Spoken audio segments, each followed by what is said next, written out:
Peace, peace, peace, peace. We are now live. Back with another video. My name is Michael Jordan, aka the Serious Alchemist. Hey, Generals, back at it again. A Generals, Serious Alchemist coming with another one. Um, Tonight, we got three good topics for y'all tonight. We're gonna start out with the little singing bowl like we always do. We're gonna hit it 3 times so everybody can get their heart chakra lined up. So we're gonna run that real quick.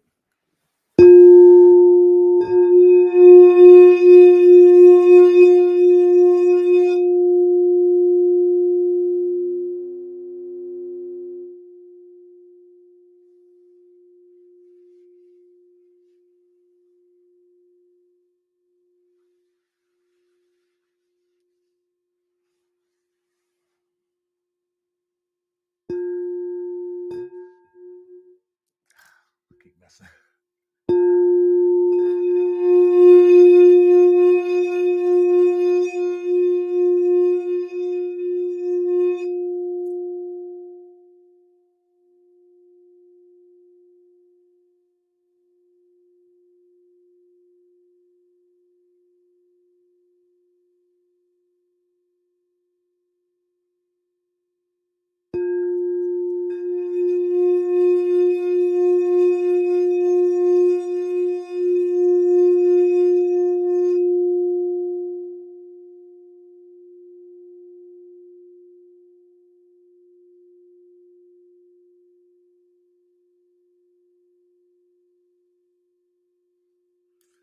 All right, peace, peace, peace. Hope everybody's heart chakras lined up. Then to get it in. Like I said, we got three good topics tonight. And the first topic we got for y'all is America a bank? And you know what I'm saying? To me, it is a bank because everything you do, you got to pay. They got us paying for water and air and everything. You know what I mean? So It's just really when you look at what, of course, we know America's run by corporations. Everything's one big corporation. All right. But when we start looking at how the country treats its citizens, the people that live in it, it's more like how a bank treats people that take out loans or people who bank at that bank, right? Take healthcare, for example. I did some research and found that there's a number of different countries that have free healthcare, right? Something that the U.S. could easily provide, seeing that its population, you know, if everyone was to work and pay these taxes for healthcare like they're supposedly taking taxes out for, free healthcare shouldn't be a problem. You have countries like Japan, Sweden, Switzerland. Real Amazon. Who else was it? You got a number of Denmark, Singapore, Austria, Australia, free healthcare. So does Canada. Canada's got free healthcare, and they're right next door. And the thing about one thing that stood out to me, well, a few things that stood out to me with those same countries with free healthcare, is that they're all in the top 10 for the lowest crime rate. Janice, do me a favor, turn that light on for me. Forgot to turn those light switches. The things that I've noticed were that they all are in the top 10 for the lowest crime rate. They're all in the top 10 for the healthiest food. There we go. Good light. Thank you. For the healthiest crime rate, healthiest food, healthiest countries in general. That in itself should be enough to show why they can afford free healthcare, right? But their populations are also far drastically lower than the U.S.'s. We have enough people who could pay the money for free healthcare for everyone. You know, you take $2 for every person, you might be able to get away with free healthcare. I don't know. That's just a number. But the fact that these countries get into the fewest amount of wars, their crime rates are so low, it sounds to me like a scheme that the U.S. has going on by flooding streets with violence and drugs, making it expensive just to go to the hospital to get looked at if you were to get shot. And they're not even healing you in the hospital. You know what heal you when you go to the hospital? Sleep. They paying them to sleep. You paying them sleep is the only thing that can heal you. They ain't healing you. They giving you somewhere to sleep and charge you to sleep. But back to the topic, is America a bank? Of course it's a bank. Anytime you walk into a courthouse, you're walking into a banking system. You know what I'm saying? You walking into a bank. Anytime you walk into any kind of courthouse and they talking about crime don't pay. Yeah, crime does pay. It does pay. It does pay. Look at It war. paid, especially those people who own private prisons. If you own a private prison, and I just seen a interview to where in 1977 they called Clive Davis, called a meeting together with all the rappers, Cube and a lot of them, all the Sony Records exec, and told them to start doing gangster, start doing negative rap. Because they all were invested in private prisons. They all own private prisons. So we want y'all to start rapping about killing. Don't rap about your woman. Love being in love with your woman, because that was a major thing at the time. Right. We sung about being in love with our woman, and that was everything was our woman. Right. Now the government pushed this rap thing where it's all about the boys. It's all about my homeboy, and the girl just a backdrop. She's just an object or something on the side. Right, right. See, that's government control. Mm-hmm. You know what I mean? So America is like a bank. Even if you look outside in terms of violence, right?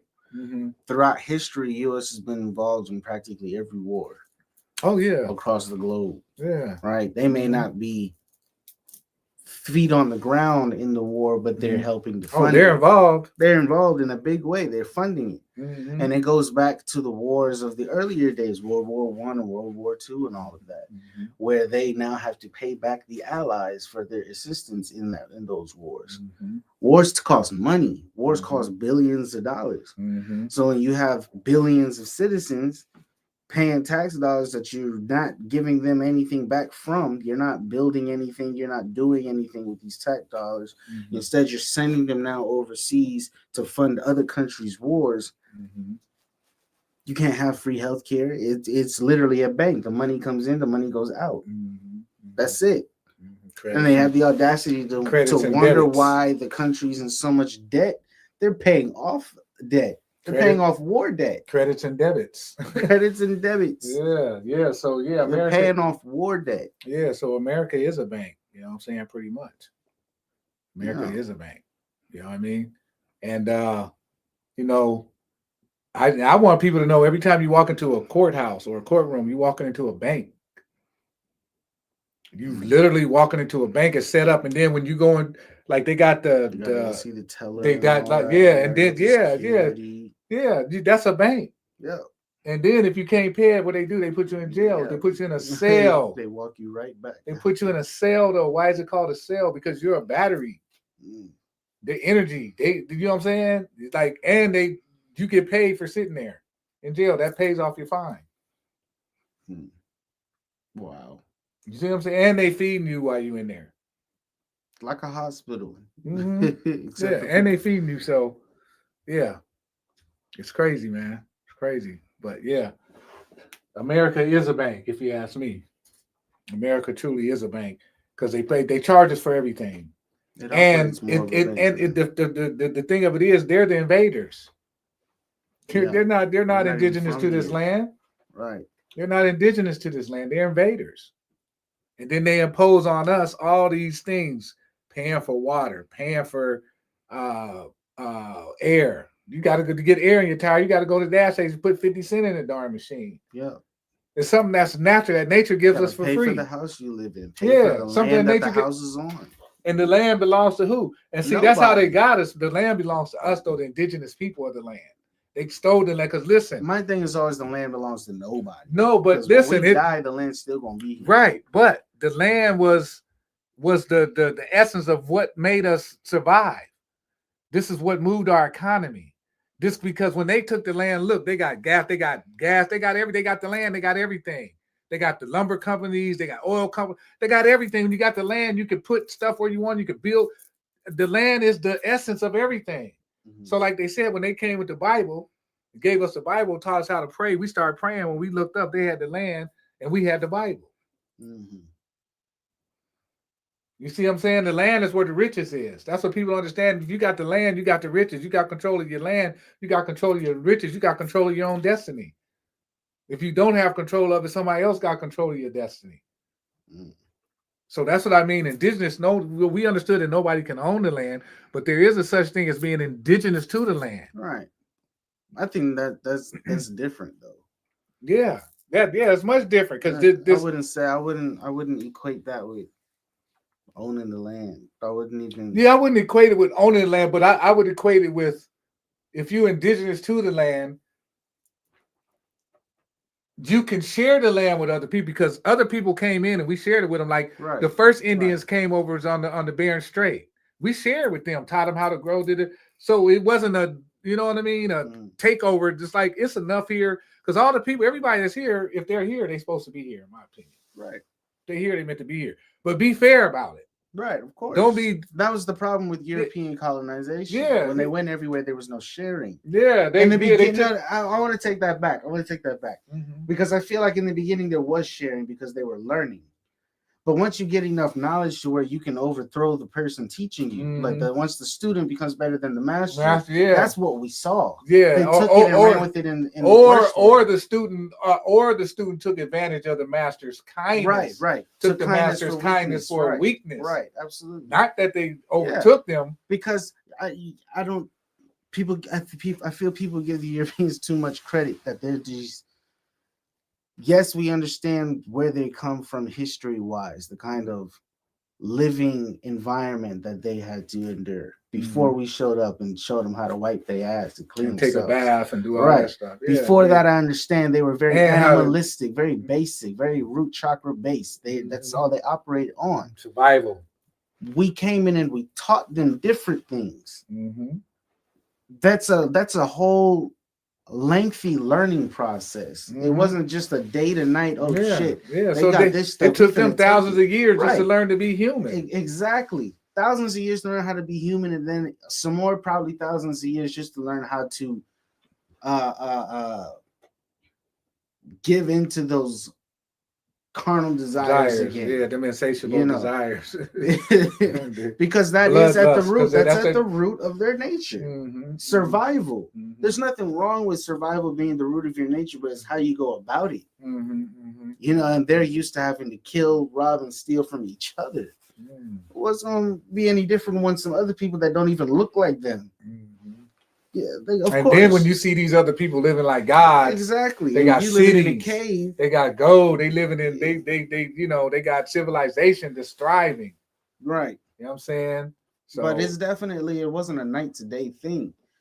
Like people seem to think that they just built a ship, went here, there, and everywhere, and just started taking things over. Like, no, we took them places too. As we traveled, we did take them along with us. We did, definitely. Facts. We definitely did. So, yeah. What was we talking about?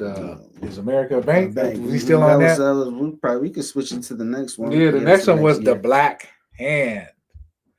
So I don't know how many of y'all out there are familiar with the Black Hand, but the Black Hand is a group of individuals who is really running this whole shit.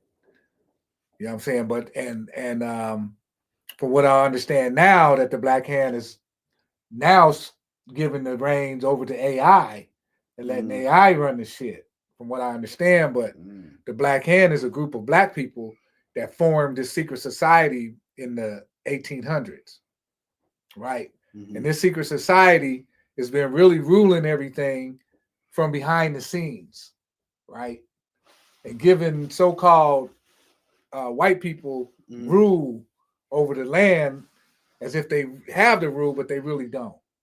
They really go and kiss the Black Hand, like they kiss the hand of the Pope. Right. You know what I mean? They really go. They're the shadow behind the throne. Yeah, they're the shadow behind the government. You know what I mean? So that's the Black Hand that I'm speaking of. So a lot of them are into extortion rackets, racketeering.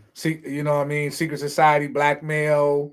You know what I'm saying? A lot of that criminal tactic activity, and a lot of gatekeeping too. A lot of gatekeeping, especially influential blacks trying to move up into the high levels of money, keeping them out. keeping them never out. see gatekeeping in any other race, bro. Just ours. Mm-hmm.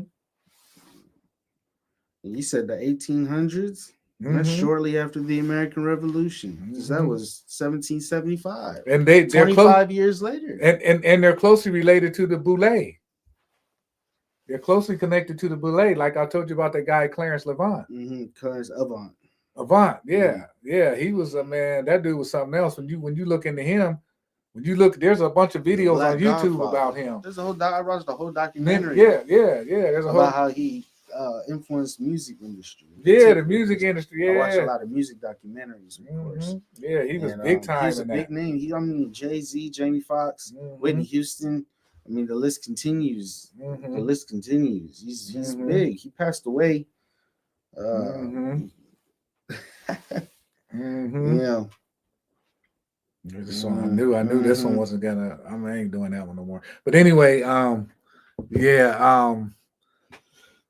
Black Hand is something we're gonna have to do a part 2 of, definitely, so I could really get deep into it, because right now I really wasn't prepared for that subject tonight, the Black Hand. You know what I mean? But I do know a little bit about them. I do know a lot. I got some books and stuff on them, but I just got to do some put it all together. Put it all together for y'all. And then the last topic we had was Indigenous Black Americans. So we're gonna go into that, because I could talk about that all night. You know what I mean? I could talk about that all day and all night. But so we're gonna go into the Indigenous Black Americans. To a lot of people out here think that we are African Americans. We are not. You know what I'm saying? We are not African Americans. We are indigenous to this land. You know what I'm saying? And that's why all the hell comes against us, because they know this is our land, and they know the time is coming. There's prophecies galore about us, Mayat being brought to the West, right? By a group of Egyptians, right? So who else could do that but us? Right. You know what I mean? Who else can do it? Ain't no God coming from the sky to save us. Ain't nothing coming. We gonna have to do it. You know what I'm saying? Ain't no God up there looking down on you.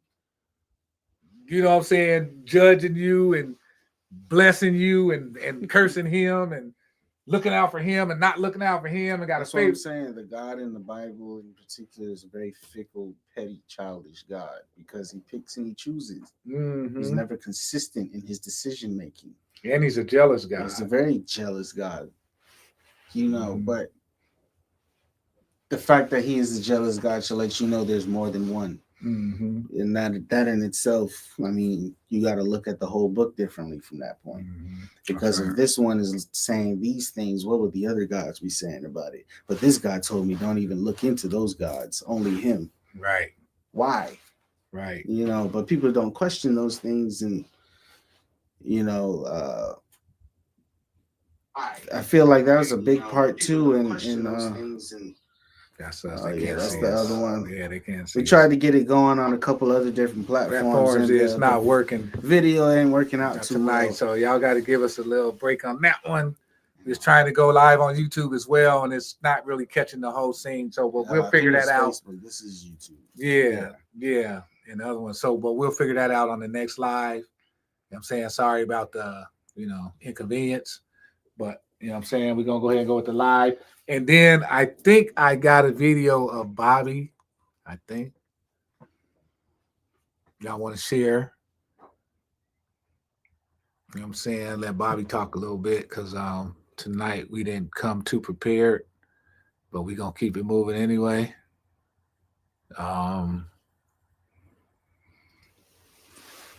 Okay, we're going to go with this Unbreakable. See what Bobby got to say real quick. See what I'm saying? Now, meanwhile, since 2003, if they said that they got the National Guards going, and they're already over there, all the army's depleted, then where are the people manning the bases? Who's the man in the army bases? The army bases are being manned in this country by the Russians. And one of the brothers out there, went out to Las Vegas a couple of months ago, saw these Russians speaking Russian, and one of them, he said, can you speak English? He said, yes. He said, what you are here for? He said, we are here for the insurgents.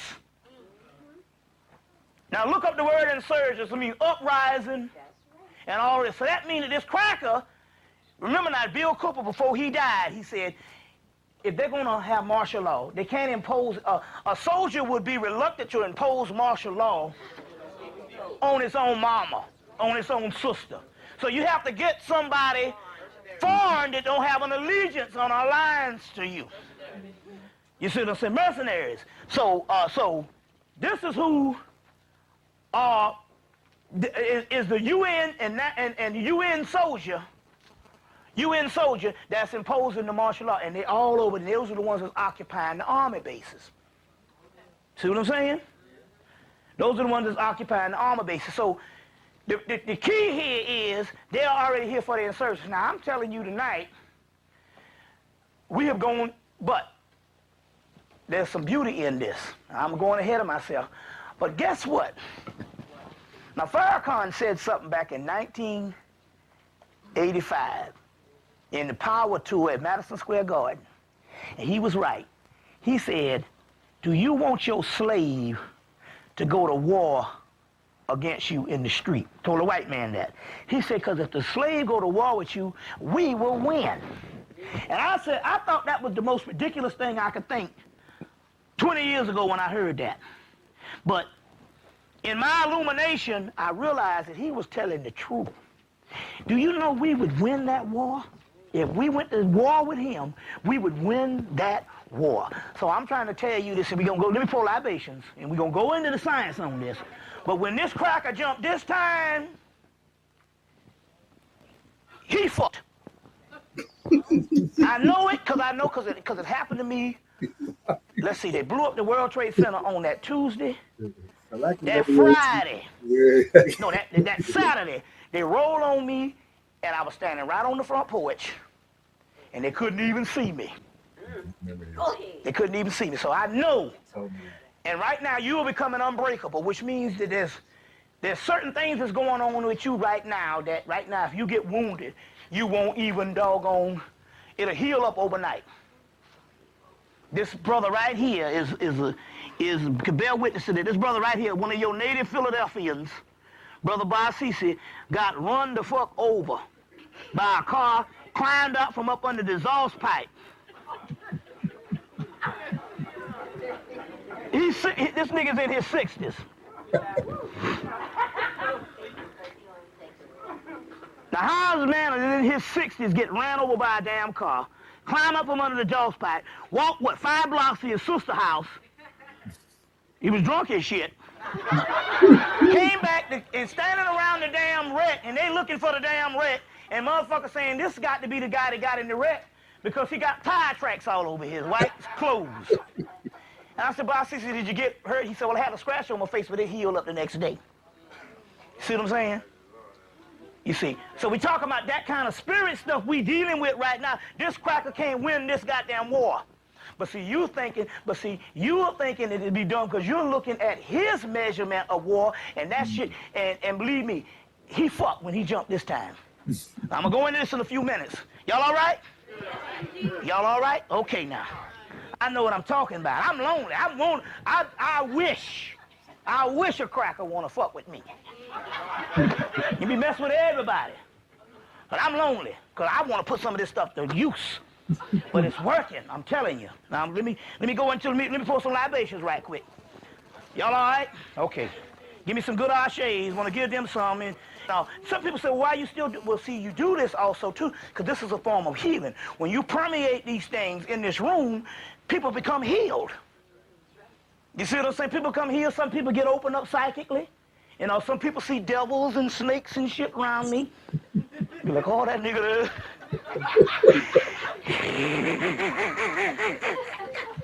I'm just screwing with you because, you know, I know y'all all scared. No, people have seen, so I see some demons up in, some people say, I seen it in the video. There'd be demons around that nigga.